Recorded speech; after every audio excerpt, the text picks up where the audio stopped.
Mayor হিসেবে Chittagong city কর্পোরেশনের দায়িত্ব নেয়ার ১ বছর পূর্ণ হলো শাহাদাত হোসেনের। নানা সীমাবদ্ধতার মধ্যেও নিজেকে অনেকখানি সফল দাবি করছেন তিনি। সাধারণ মানুষ ও বিশিষ্টজনেরা বলছেন, সমন্বিত উদ্যোগ ছাড়া একার পক্ষে কাঙ্ক্ষিত সেবা দেয়া সম্ভব নয়। পরিবর্তিত পরিস্থিতিতে যেখানে দেশের ১১টি সিটি কর্পোরেশন মেয়রবিহীন, সেখানে আদালতের রায়ে গেল বছরের ৫ নভেম্বর দেশের একমাত্র মেয়র হিসেবে চট্টগ্রাম নগরের দায়িত্ব নেন ডাক্তার শাহাদাত হোসেন।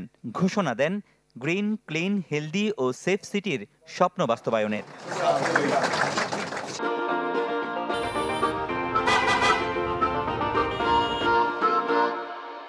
৩৬৫ দিনে মেয়র কতটা বাস্তবায়ন করতে পারলেন তার প্রতিশ্রুতি চলছে সেই হিসাব নিকাশ। তাতে জলাবদ্ধতায় কিছুটা স্বস্তি, ১১টি মাঠ সংস্কার, বর্জ্য থেকে বায়োগ্যাস প্ল্যান্ট, মনোরেল নির্মাণের উদ্যোগকেও নিজের সাফল্যের খাতায় রাখতে চান মেয়র। জলাবদ্ধতার একটা ভালো রেজাল্ট আমরা পেয়েছি ইনশাআল্লাহ। তো এটাকে ধরে রাখতে হবে। ধরে রাখতে হলে গণসচেতনতার কোনো বিকল্প নেই এবং পাশাপাশি বর্জ্য থেকে সম্পদে পরিণত করছে। আর গ্রিন সিটির আওতায় আমরা ১০ লক্ষ গাছ আমরা লাগাচ্ছি এবং ১০ লক্ষ গাছের জন্য আমরা যে সৌন্দর্য বর্ধনের কাজগুলো দিয়েছি প্রত্যেকটা ওয়ার্ডে এবং এলাকাভিত্তিক সে কাজগুলো করে সৌন্দর্য বর্ধন প্লাস পাশাপাশি গাছ লাগানোর কাজগুলো উৎসাহিত করছে। প্রত্যাশা আর প্রাপ্তির হিসেব করছেন নগরবাসীও, রাখলেন নতুন প্রত্যাশাও।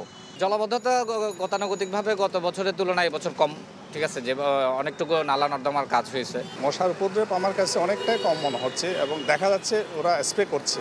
কাজ হচ্ছে কিন্তু স্লোলি, আমার মনে হয় একটু ফাস্ট হওয়া উচিত। ফুটপাথটা যেহেতু পুরাই আপনি দেখতে পাচ্ছেন বিভিন্ন ধরনের দোকানপাট, এর জন্য চলাফেরা করতেও বিভিন্ন অসুবিধা হয়। আমি অ্যাপ্রিসিয়েট করি, কিন্তু সিটি কর্পোরেশনের পাশাপাশি সাধারণ নাগরিককেও আরো সচেতন হতে হবে সবকিছু সুষ্ঠুভাবে সম্পন্ন করার জন্য।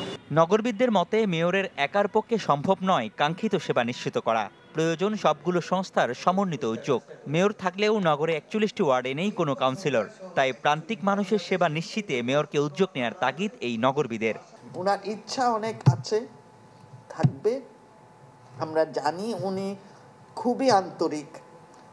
ডাক্তার যেহেতু ওনার স্বাস্থ্যের ব্যাপারে অনেক কিছু ইমপ্রুভমেন্ট আমরা দেখি, কিন্তু এইটা তো দুই একটা ক্ষেত্র মাত্র। সার্বিকভাবে একটা নগর কিভাবে আরো বেটার, ওনার আইনগুলাও যা লেখা আছে এইগুলাকে তো আরো করতে হবে। এইটার জন্য মানুষ আনতে হবে, ইনস্টিটিউশনগুলা ঠিক করতে হবে, এটা নাই। চট্টগ্রাম সিটিতে সবশেষ নির্বাচন হয় ২০২১ সালের ২৭ জানুয়ারি। তখন মেয়র পদে বসেন আওয়ামী লীগের রেজাউল করিম চৌধুরী। সে সময় নির্বাচনী ফলাফল কারচুপির অভিযোগে মামলা করেন শাহাদাত হোসেন। সেই মামলায় জয় পেয়ে মেয়র হন তিনি। রনি দত্ত, চ্যানেল 24, চট্টগ্রাম।